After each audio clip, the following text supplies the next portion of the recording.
Hello प्यारो, एक बार फिर से स्वागत है। लगभग 50% मैथ का सिलेबस चेंज हो चुका है बिहार इंजीनियरिंग यूनिवर्सिटी की जो नई अभी 13 अगस्त को गाइडलाइन आई है उसके हिसाब से।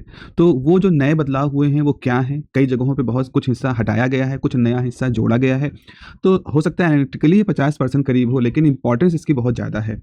देखिए, सबसे पहले तो हम देखते हैं यहाँ पर पहली यूनिट आपकी है लीनियर अलजेब्रा की। और ख़ास तौर पर ये कंप्यूटर साइंस के लिए मैं बता रहा हूँ, लेकिन ये एप्लीकेबल है आपके इलेक्ट्रिकल सर्किट्स वाले ब्रांचेस के लिए भी और सिविल की ब्रांच के लिए भी। तो पिछले वीडियो में आपने देखा है कि आपके पास 3 सेक्शंस हो चुके हैं इंजीनियरिंग में। ग्रुप ए है कंप्यूटर और उससे जुड़ी हुई ब्रांचों के बारे में, ग्रुप बी है सर्किट वाली जो ब्रांचें हैं कंप्यूटर साइंस के अलावा, जैसे इलेक्ट्रॉनिक्स है, इलेक्ट्रिकल है, इंस्ट्रूमेंटेशन है। और सेक्शन ग्रुप सी जो है वो जुड़ा हुआ है मैकेनिकल, सिविल और इस तरह की फूड टेक्नोलॉजी, इस तरह की ब्रांचेस के साथ में। तो आपके पास जो सिलेबस है उसमें पहला यूनिट है unit linear algebra.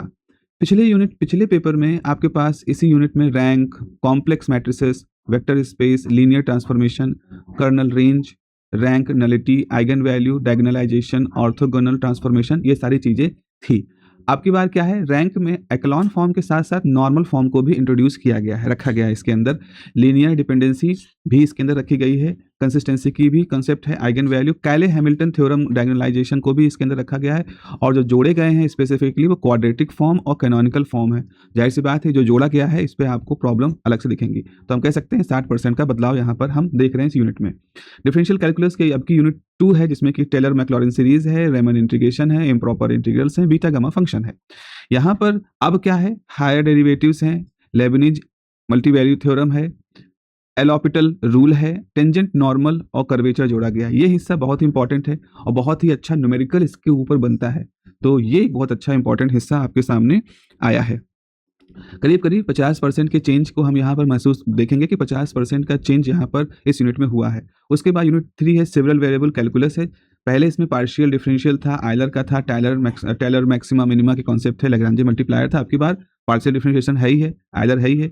Limit continuity differentiability की भी बातों को इसके अंदर रखा गया है मल्टी सेवरल वेरिएबल के केस में, मतलब मल्टी वेरिएबल्स के लिए लिमिट कंटिन्यूटी, टेलर मैक्सिमा और लैग्रांजे मल्टीप्लायर। तो एक 10% का चेंज यहाँ पर देखने को मिलेगा, वो जो ऐड हुए हैं। यूनिट नंबर 3 में आप देखें काफ़ी कुछ मेजर चेंजेस हुए हैं। डबल ट्रिपल इंटीग्रल की यूनिट है, यूनिट नंबर 4। तो double triple integral coordinate system के साथ साथ आपकी बात differential under integral, Lebanese rule, beta gamma function जो कि यहाँ ऐड कर दिया गया है पहले से उठा करके, और एलिप्टिकल इंटीग्रल्स। तो आप देख रहे हैं करीब 70% ये नए बदलाव यहाँ पर आपको दिखाई पड़ रहे हैं। यूनिट नंबर 5 वेक्टर कैलकुलस की थी। तो जैसे gradient, divergence, green theorem, stoke, Gauss divergence पिछली बार था, तो वैसे ही ये सारे टर्म अभी भी हमारे सामने हैं, कोई चेंज यहाँ पर नहीं हुआ है। तो इस तरह के बदलाव हुए हैं। अगर मैं समराइज करूं एक जगह पर क्या जोड़ा गया, क्या घटाया गया, तो जैसे complex matrices, Hermitian, skew Hermitian, इसको हटा दिया गया है, एडवांस हो रहा था। आपकी बार क्वाड्रेटिक फॉर्म, कैनोनिकल फॉर्म को उसके अंदर ऐड कर दिया गया है। वेक्टर स्पेस, सब स्पेस पहले थे, आपकी बार norm form of matrices add कर दिया गया है, वेक्टर स्पेस, सब स्पेस को हटा दिया गया है। लीनियर ट्रांसफॉर्मेशन की जो बहुत डिटेल थी उसको हटा करके कर्वेचर वाली टर्म यहाँ पर के टॉपिक यहाँ पर जोड़े गए हैं। कर्नल रेंज जो थी हटा दिए गए हैं। आपकी बात टेंजेंट, नॉर्मल जो कि कर्वेचर का ही टॉपिक है उसको यहाँ पर ऐड कर दिया गया है। रैंक नलिटी थ्योरम पहले हटा दी गई थी, आपकी बात differential under integral group A के लिए खासतौर पर जोड़ा गया है। ऑर्थोगोनल ट्रांसफॉर्मेशन में beta gamma function group A के लिए जोड़ा गया है। रेमन इंटीग्रेशन को हटा करके इलेक्ट्रिकल इंटीग्रेशन को ग्रुप ए के यानी कि कंप्यूटर साइंस के सिलेबस में जोड़ दिया गया है। क्यों बदलाव किए गए हैं यह सारे, जरा देखें इस बारे में। जैसे कैनोनिकल फॉर्म को हमने ऐड किया, क्यों ऐड किया है? क्योंकि ऑप्टिमाइजेशन, मशीन लर्निंग के आप जब सॉफ्टवेयर पढ़ते हैं तो वहाँ ऑप्टिमाइजेशन की बात होती है। तो ऑप्टिमाइजेशन के इस पूरे एरा में मशीन लर्निंग के लिए, डाटा साइंस के लिए ये जरूरी है कि क्वाड्रेटिक फॉर्म को पढ़ें, आप कैनोनिकल फॉर्म को पढ़ें। तो कंप्यूटर साइंस के लिए, एआई के लिए, डाटा साइंस के लिए ये मैथमेटिक्स बहुत ही क्रूशियल है। आप आगे जब एल्गोरिदम पढ़ोगे, उनके पीछे की जो मैथमेटिकल इंजन काम करते हैं वो यहाँ से आपको समझ में आएंगे। Normal form of matrix add किया गया है, क्योंकि ये रैंक कैलकुलेशन से सिंपल होता है और इसके प्रैक्टिकल एप्लीकेशंस होते हैं। तो सभी तरह की इंजीनियरिंग ब्रांचेस के लिए इसको उपयोगी माना गया है। कर्वेचर की जो बात है, इसको अगर मैं बात करूं, आप कर्वेचर वाला जो ये पूरा टॉपिक है, चाहे आप मैकेनिकल इंजीनियरिंग हो, चाहे आप कोई कंटूर वेरिएबल वाली बात कर रहे हो, चाहे रोबोटिक्स में हो, चाहे आप सिविल इंजीनियरिंग में डिजाइन वगैरह में, हर तरफ इस कर्वेचर की बात होती है। हम किसी भी कर्व के मतलब कर्वेचर इज एवरीवेयर। आपको कोई भी चीज़ कर्व्ड कर रहे हो, आप कोई भी डायग्राम बना रहे हो, आप कोई कंप्यूटर ग्राफिक में काम कर रहे हो, you have to use the curvature essence. So ये सिविल, मैकेनिकल, रोबोटिक, इन सभी ब्रांचों के लिए इंपॉर्टेंट है। Polar tangential curve polar curve, tangential curve, ये सब नॉर्मल होते हैं। तो ये मैकेनिकल डिजाइन कैड कैम में इसका इस्तेमाल होता है, कैड कैम में इस्तेमाल होता है, और मैकेनिकल सिविल एरोस्पेस में ये यूज होता है। ये जो टेंजेंट, नॉर्मल, ये सब चीज़ें हैं। Beta gamma function probability theory, statistics, signal processing में इसका बहुत इस्तेमाल होता है, और कंप्यूटर साइंस से लेकर के डाटा साइंस और इलेक्ट्रिकल कम्युनिकेशन के लिए बहुत इंपॉर्टेंट पार्ट है इसका है। इलिप्टिकल इंटीग्रल, इसको एडवांस इंजीनियरिंग एप्लीकेशंस में यूज करते हैं, तो चाहे मैकेनिकल हो, चाहे सिविल हो, चाहे एरोस्पेस हो, ये इलिप्टिकल इंटीग्रल यूज हो रहे हैं। डिफरेंशिएशन अंडर इंटीग्रेशन वाली बात है, तो ये भी एडवांस कैलकुलस की बात है। फिजिक्स इंजीनियरिंग में इसके एप्लीकेशन है, और इसलिए भी इसको यहाँ पर इंक्लूड किया गया है। जो टॉपिक हटाए गए हैं, क्यों हटाए गए हैं, जैसे कॉम्प्लेक्स मैट्रिसेस, हर्मिशियन हो गया, यूनिटरी हो गया, स्क्यू हर्मिशियन, क्यों हटाए गए, बहुत स्पेशलाइज्ड हैं और एडवांस लीनियर अलजेब्रा के कोर्स को बिलोंग कर रहे थे, तो फर्स्ट सेमेस्टर के हिसाब से थोड़ा हैवी हो रहे थे। वेक्टर स्पेसेस और सब स्पेस का डिटेल जो डिस्कशन था, तो एब्स्ट्रैक्ट अलजेब्रा कॉन्सेप्ट है, अभी फर्स्ट ईयर इंजीनियरिंग एप्लीकेशन में इसकी जरूरत नहीं है। लीनियर ट्रांसफॉर्मेशन को क्यों हटा दिया गया, क्योंकि बहुत थ्योरेटिकल हो रहा था, और आगे के सेमेस्टर में इसको इंक्लूड किया जाएगा। Kernel range of linear transformation को हटा दिया गया है, क्योंकि जाहिर सी बात है एब्स्ट्रैक्ट अलजेब्रा का टॉपिक है, और अभी फर्स्ट ईयर इंजीनियरिंग में इसकी जरूरत ज़्यादा नहीं है। रैंक नलिटी के थ्योरम के कैलकुलेशन को हटा दिया गया, क्योंकि बहुत थ्योरेटिकल हो रहा था, और फर्स्ट ईयर के हिसाब से इसकी लिमिटेशंस, मतलब लिमिटेड एप्लीकेशंस थे।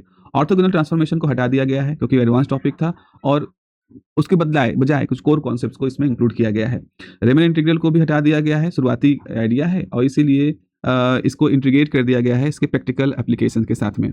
इंपॉर्टेंस रिलेवेंस की बात करें, किस पे आपको ध्यान देना चाहिए, तो बच्चों अगर ध्यान देने वाली बात मैं बताऊं आपको, तो जैसे आपके पास है, पहला है 3 स्टार टॉपिक है बीटा गामा फंक्शन।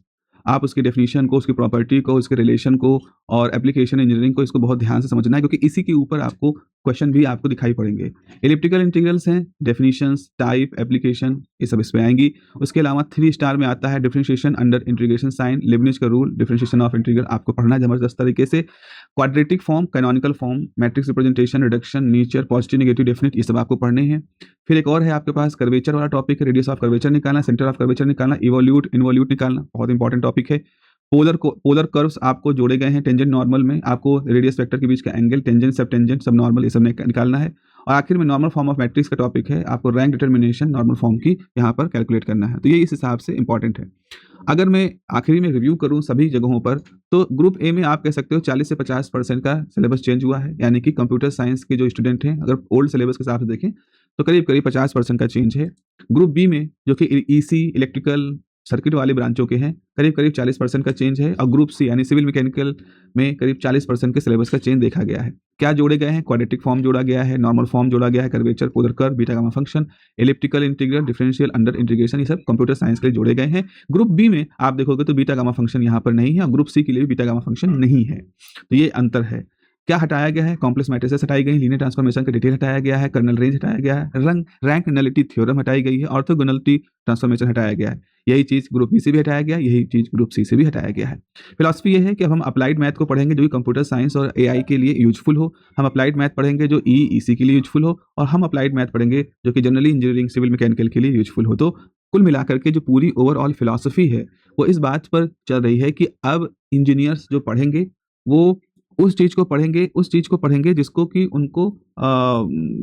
उनको एप्लीकेशन लेना है, जिसका उनको उपयोग करना है, जो कि वो रोज़मर्रा के जीवन में जिसको यूज कर सके, मतलब एज ए इंजीनियर जो उनके रोज़मर्रा के जीवन में यूज हो पाए। सो ये एक मोर एप्लीकेशन बेस्ड सिलेबस हो गया है, और जाहिर सी बात है कि अब न्यूमेरिकल्स भी हमारे वैसे ही आएंगे। हो सकता है हम जो वर्ड प्रॉब्लम पढ़ें उसमें सीधे तौर पर न्यूमेरिकल ना दे करके एक सिचुएशन बेस्ड न्यूमेरिकल दिए जाएँ, और आपको उसमें से चीज़ें निकाल करके एक्सप्लेन की जाएँ, तो पेपर हम लोग को इस तरह से तैयारी करनी है इसकी। चलिए, have a nice day, take care, bye bye.